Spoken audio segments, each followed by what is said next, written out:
Welcome to episode 66 of the XrmToolCast.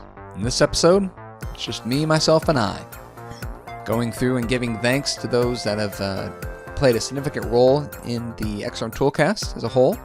And I thought it'd be a good idea just with the new year of 2022, just to spend some time thinking back and thanking those that have played a significant role in all that I've been able to do with this podcast and continue to do with this podcast. So without any further ado, let's go ahead and take a look at my list of people I wanted to thank. Now I'm going to miss people, and I'm sorry. This is just kind of the first 10 that came in my head. And so I apologize to those that I'm sliding or I'm not thanking, because there's plenty more that I can thank. Just wanted to make sure I thank these to begin with, and we'll go from there. So first and foremost, you kind of have to thank the man, the myth, the legend, Tangy first. Without Tangy, we wouldn't even have an XRM toolbox.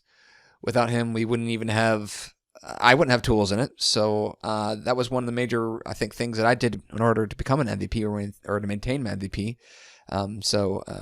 Without that, I probably wouldn't have the desire to go through and do something like this on the international, the world level. And then, so not only did he create the XRM toolbox, and not only does he work on it, you should see how many notifications he has out in GitHub if you don't, just see how many people comment or create issues that he looks at. It's incredible the amount of work he does for that.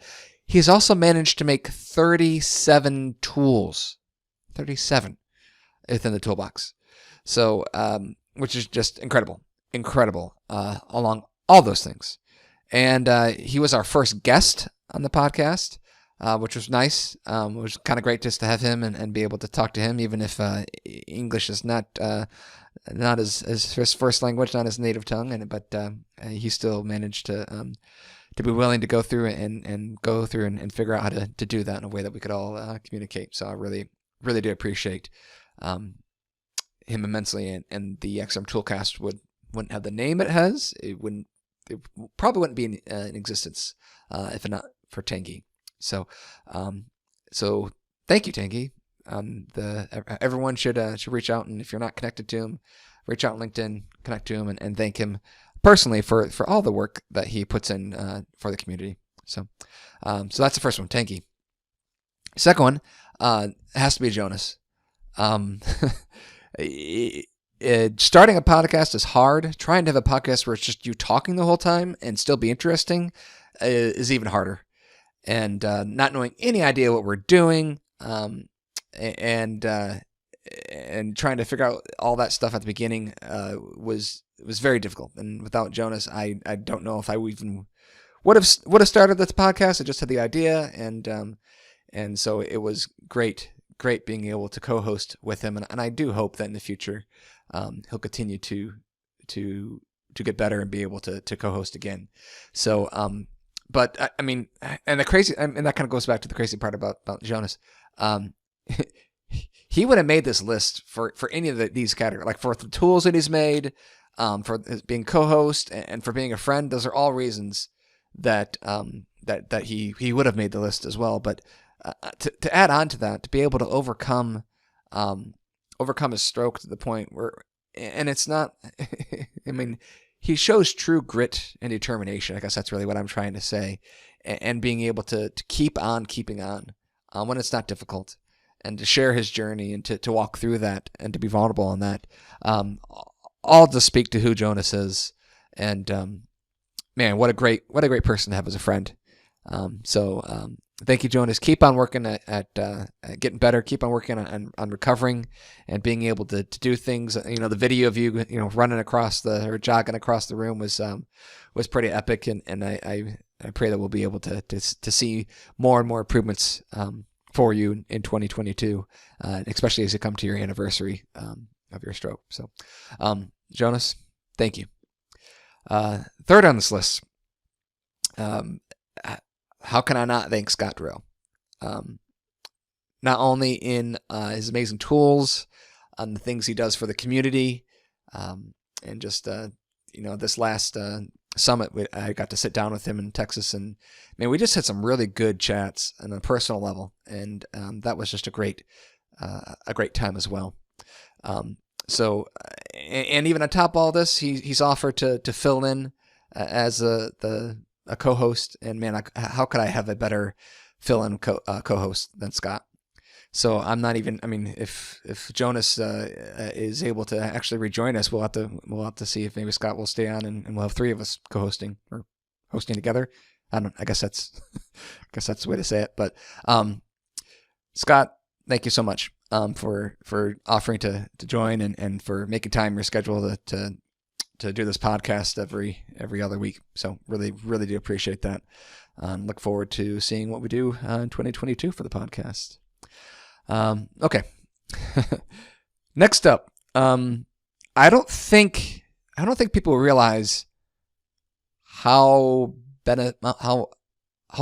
amazing it is to have somebody to actually edit and produce the podcast for you. And Lynn Zawin, I don't know how to give a bigger shout out to you for going through and doing that, but man, there are times I'm like, man, I just maybe I change the schedule and won't do it every 2 weeks, do it maybe once a month or something. Like I thought of that just because it was getting to the point where I couldn't do the podcast and edit it and get done the other things I had committed to, both in my personal and business life. So, Lynn Zawin, you have saved the podcast, at least in the current pace that we're at, and maybe entirely. I don't know. Maybe I would have said, you know what, it's more work than I have time for. So, but it's going strong, and I really do appreciate all your work you do. It's amazing. I don't know if people probably don't know the details of this, but I give Lynn, here is the video files and audio files. Here is a little bit of information about what we talked about, and he just takes it from there. And it's it truly is an amazing feeling to be able to do that and not have to have it hanging over my head. Okay, now I need to go through and edit it and everything else before I can actually upload it. So, Lynn, thank you so much. I'm giving you this one off. I'll go ahead and post this and handle this one myself. So that's my personal thank you. Is hey, I actually edited a show again for the first time in a long time. So thank you, Lynn. Okay, next up. This is he'd probably be surprised that he's made the list, but that's mostly because he doesn't realize how often that I've utilized some of his work. So Danesh Neglekar. He's been on the show. We've gone through the Power Platform Developers Weekly. If you're a developer or someone that wants to get more technical and see kind of the things that are going on and you aren't subscribed to that, man, you're missing out. That's also a great place for me to pick up ideas for people to interview for the podcast and say, oh, this is out here. This is interesting. This is something that I can look at, and being able to just have someone that will go through and group that all together and be able to help focus things really is an awesome thing to be able to have. So, Danish, I don't know if you you realize how helpful you've been for me coming up with topics and people to interview outside of just the standard XRM Toolbox stuff. I don't want to get into. I know the name's very similar, XRM Toolbox, XRM Toolcast, but we're not just about the XRM Toolbox at all, and hopefully people know that. But ways that make it easier to kind of branch out is grabbing things from the Power Platform Developers Weekly. So thank you very much, Dinesh, for that. Next up, and this is just another personal friend, another originally a love-hate relationship with, mostly in a good competition love-hate, not like an actual hate here. But next one is Guido. Guido, I think I mentioned it before, but when I first even knew he existed, mostly was on Stack Overflow. And I was trying to answer as many questions as I could, and he kept on answering questions before I had a chance to answer them. And it wasn't like I get frustrated or like, oh, he's just being like a point, trying to steal points or something, like, trying to do that. No, they were good questions, legit questions, and answered the same way that I would have answered them or better or whatever. And so that was how I got to first know him. But now the world traveler, kind of on the boots on the ground when COVID hit in China. That was kind of interesting. He was in Wuhan there for that. But recently, just the creator of that PCF gallery, what an amazing tool for the community to be able to go through and be able to post things that they've been working on, as well as things that they be able to learn from that and stuff like that. So I guess just recently for me, because I've been getting more and more into PCF gallery stuff, PCF work, that's been amazing. Amazing on my projects. I'm sure it's amazing on anyone's project that is looking to grab a PCF control but doesn't have the skills, talent, or time in order to go through and create one.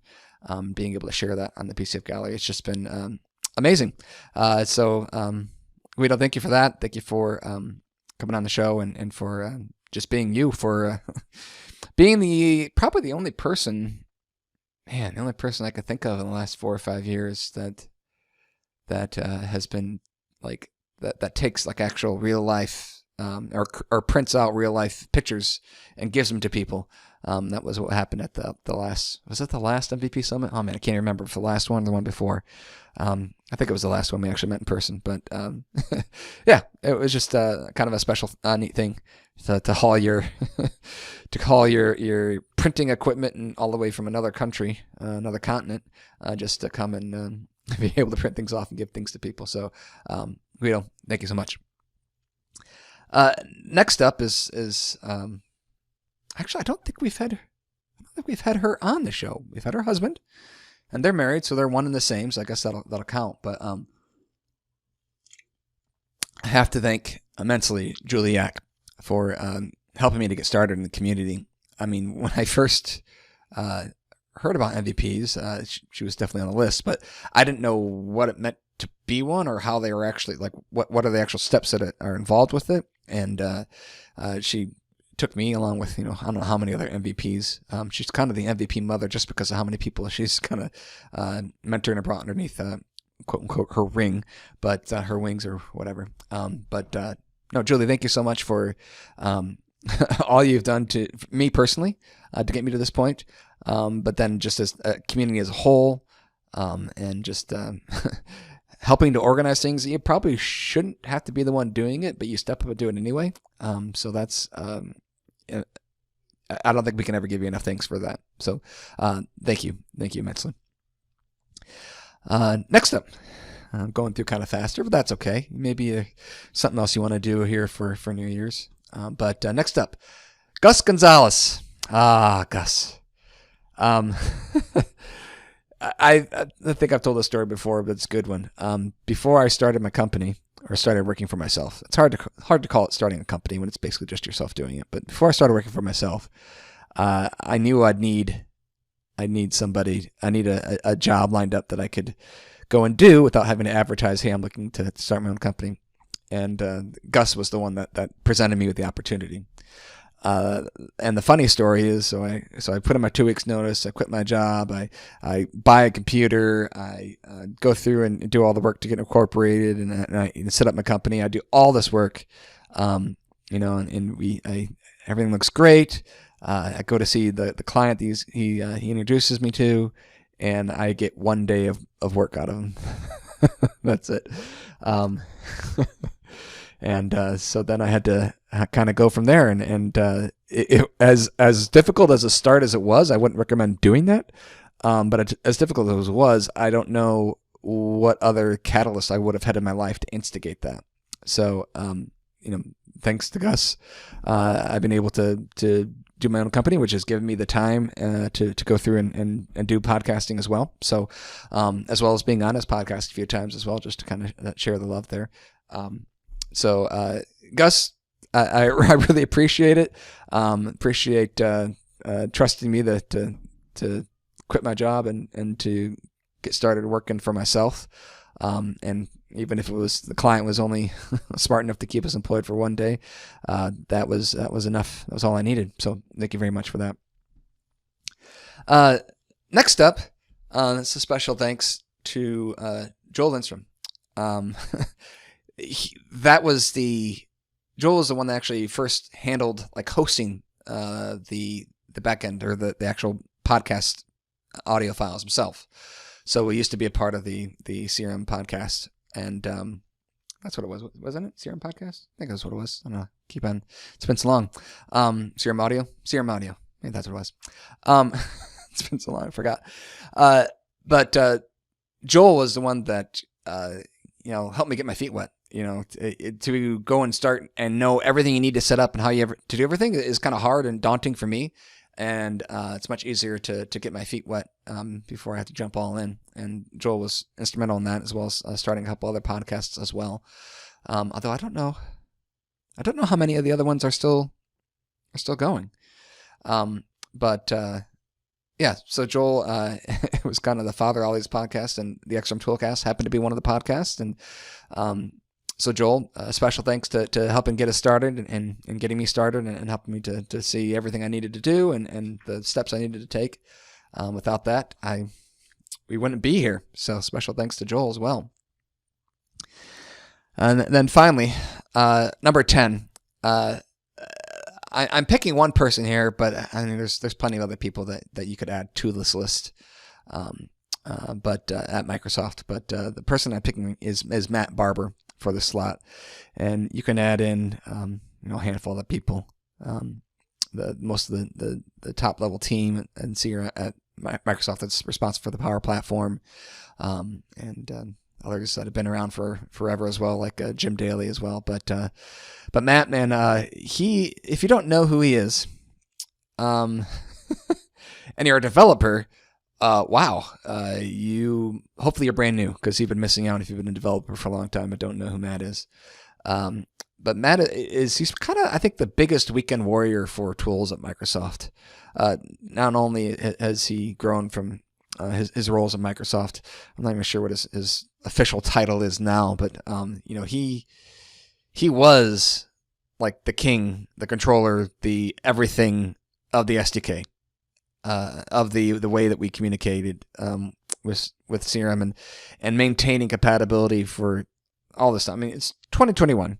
I got started in CRM back in 2011, and I'm still basically dealing with the same interface over a decade, which is kind of crazy. Like if I was going to create tools for Word or for Outlook or something like that, I mean, there would have been countless different things I needed to do to change. I would broke things and everything else. But wow, Matt Barber and the rest of his team. I know it's not just him, but he's definitely a very public and personal face for that. And I've had conversations with him like, hey, why is this happening? And he's like, hold, please. And then about 10 minutes later, all right, the fix is coming in the next hour. So, check nuke it and get the fix. So, to be way up here be very high up in the org chart of the Power Platform, but yet still handling a lot of things at the lower end is I'm sure more stress than he wants at times. But very much appreciated. He's been a guest on the show. Has answered countless one of my problems. I remember once I was having a problem with something. He was at a hockey game, and I don't know if it was his son was playing or if he was just watching a game, but he was on there chatting with me pretty much nonstop for about 30 minutes while I was trying to figure out what the heck was going on. And then I finally figured out, something on my end, stupid mistake, and he still talked to me after that. So that's great. So Matt, thank you so much for all that you've done for the platform as a whole. It's been instrumental in my career and in the podcast as well. So I appreciate that. Appreciate being a guest, and hopefully the next time we have in-person summit or anything else, we can get you on and hear what's coming down the pipe. So always every session I've ever been to with Matt, it's always been a very good session. Yeah, I don't care if I've hit it 3 times or 4 times. I always learn something new, and he's kind of the person that he can give a quick rundown of how he brushes his teeth, and somehow something great would be in there too. So Matt, thanks for all you do. So there we have it, short and sweet. But that's my special thank you list for 2022. I'm looking forward to what we have. To see what we have. I actually haven't planned that far ahead, so we have to keep on going here. So it's going to be as surprising for me for what's next for the podcast as it is for our listeners. So and then finally, the final thank you really is to all the listeners out there, for those that keep on encouraging the show and sharing it with others, and giving feedback. Couldn't be improving and doing better and better without getting 1% better every time we do an episode with all of that. So thank you very much to all of our listeners. Without any of you, I wouldn't be doing this either. So you're immensely valuable, and hopefully you find this entertaining or helpful or both. I'll try to make it both, but we'll see if I can keep that going. So thank you, everyone. And as always, if you have any questions or comments, feel free to reach out to us at cast@xrmtoolbox.com. And I will talk to you later. Thank you. Bye.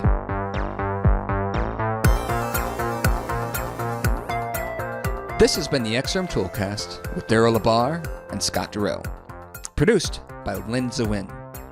If you have any questions or suggestions, please send them to cast@xrmtoolbox.com, tweet @XrmToolcast, or hit us up on our LinkedIn XrmToolcast page.